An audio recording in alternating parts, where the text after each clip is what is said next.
Hello friends, are you ready to explore the great outdoors? Let's go outside, let's look around. From the highest tree down to the ground. Hi, I'm Miss Deanna and I'm here at the Bell Road branch of the Newburgh-Chandler Public Library.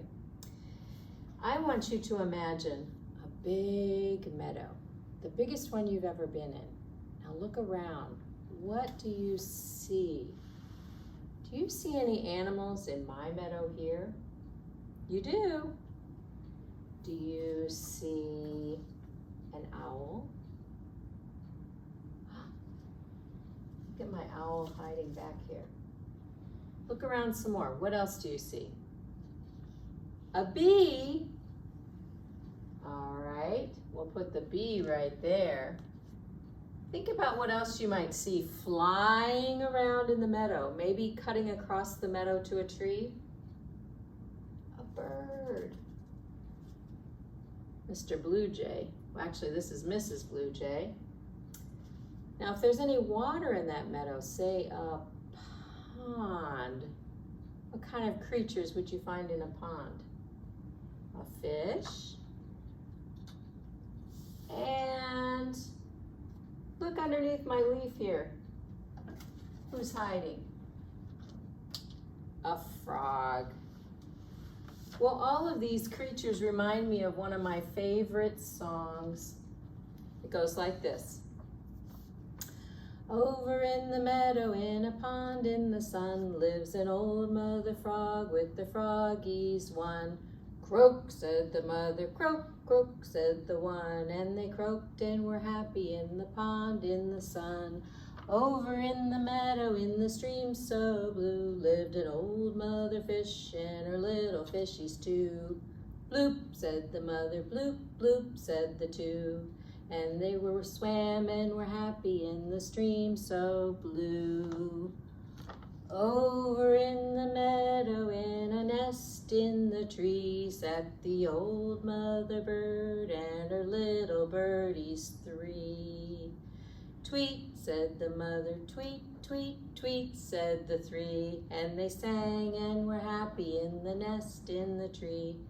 Over in the meadow, in the nest, by the old barn doors, lived the old mother owl and her little owlets four. Hoot, said the mother, hoot, hoot, hoot, hoot, said the four, and they were happy as they sat by the old barn door. Over in the meadow, in the sticky beehive, lived an old mother bee with her little bees five. Buzz, said the mother, we buzz, said the five, and they buzzed and were happy in the sticky beehive. Have you ever been out someplace and you look around and you see things and you hear things and you like to sit still and watch? Well, if you like doing that, you might like to be someday a naturalist. A naturalist is someone who studies nature, and they figure out how all things live together. That song comes from actually a play-away book pack that we have in our library here. And if you've never had a play-away book pack, they're kind of fun. They come in a big container like this. They have a play-away, which is a small device that looks like this. And you will have to, if you check this out from our library, have your own headphones and you'll have to insert your own battery. But once you do that, it will read to you all the books that are in the pack. And it can be something very fun to do, especially if you're on a long car ride, or maybe you're stuck inside because it's rainy, or because you're sick and you can't go outside. So I would recommend looking for the Play-Away book packs at the library. All right, now, sometimes we know that an animal has been there even though we can't see them. Have you ever found a hole in the ground or a scratch mark on a tree or maybe teeth marks on a pumpkin that you left on your front porch. I was out planting one day. We're going to pretend that this is the dirt where I was planting.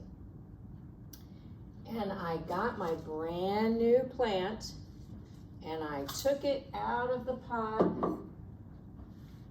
and I was burying it deep inside the soil. Oh, I was so happy with my new plant.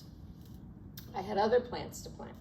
So as I was going down and I turned around to plant my plants and turned back toward the plant I had already planted, I noticed my plant did this. It moved. Plants don't move. There was no earthquake. Why was my plant doing that? And then it did it again. There was no noise, so I sat very still and watched. It moved again. Well, after a while, I realized what had happened. Underneath the ground, where I couldn't see it, something had dug a tunnel. Mr. Mole was underneath there. And when I planted my plant, I must have planted it right into his tunnel. And he was pushing that plant right out of his way. So a lot of times there are things in the garden that, or in our yard, that we don't see the animal, but we see the evidence that they have been there. We have some other books in the library that I think are excellent if you're interested in watching some things outside. There's a series of books by Lindsay Barrett George. This one is called In the Garden, Who's Been There? And then she has other ones around the pond, Who's Been There? And In the Snow, Who's Been There? So the way that we look for animals often is we look for their tracks, the evidence that they leave behind. And different animals leave different tracks. And we can learn about tracks by reading some of the books that will show us a picture of the animal, and then also a picture of the tracks that they leave. The other thing, and we don't always like to talk about this, is that different animals leave different kinds of poop.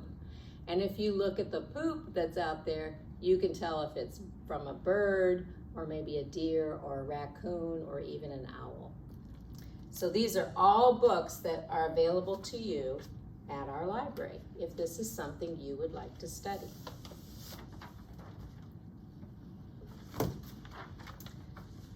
I would like you to try something this week.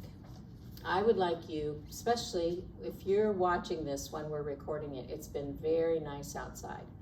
Go outside in your yard, even if it's a small yard, and find a quiet place to sit. And just close your eyes and try and sit very still and just listen to all the different sounds that you hear, and maybe write them down. Maybe start keeping a journal of the things that you see outside. As we approach winter, one of the things that animals will need, including little bugs and insects, is water. And so I would suggest that you get a pan, something shallow, and put it in a space in your yard where you can occasionally put some water in there. Now when it gets cold, it will freeze, and then you'll have to pop out the ice and put in fresh water for the animals. But it's often harder for animals and birds to find water than it is for them to find food in the wintertime. If you really want to get crazy, you can take a banana, mush it up with some brown sugar, and smear it on the side of a tree. I haven't tried this myself, but I have heard it collects all kinds of birds and bugs and fantastic things to look at. You could do it during the day, but you can also wait until it gets dark and go out with a flashlight and see what kind of things come out at night that don't come out during the day. Lastly, just spend some time outside while you still can, before it gets too cold, and enjoy nature the way it's meant to be enjoyed. All right, I'd like to finish with this story, and this story comes from the book, The Apartment House Tree. Many families lived in the plump, tall tree at the edge of the woods. On the first floor, a bushy-tailed squirrel was cracking nuts. Around the corner, a prickly porcupine moved right in. High up in a small, round hole, the owl is sleeping through the day. And snuggled into its nest on a branch lives the little tiny hummingbird. But up on another branch, tucked away, is the perfect place for you, because you are part of nature too. So until I see you again, will you sing with me?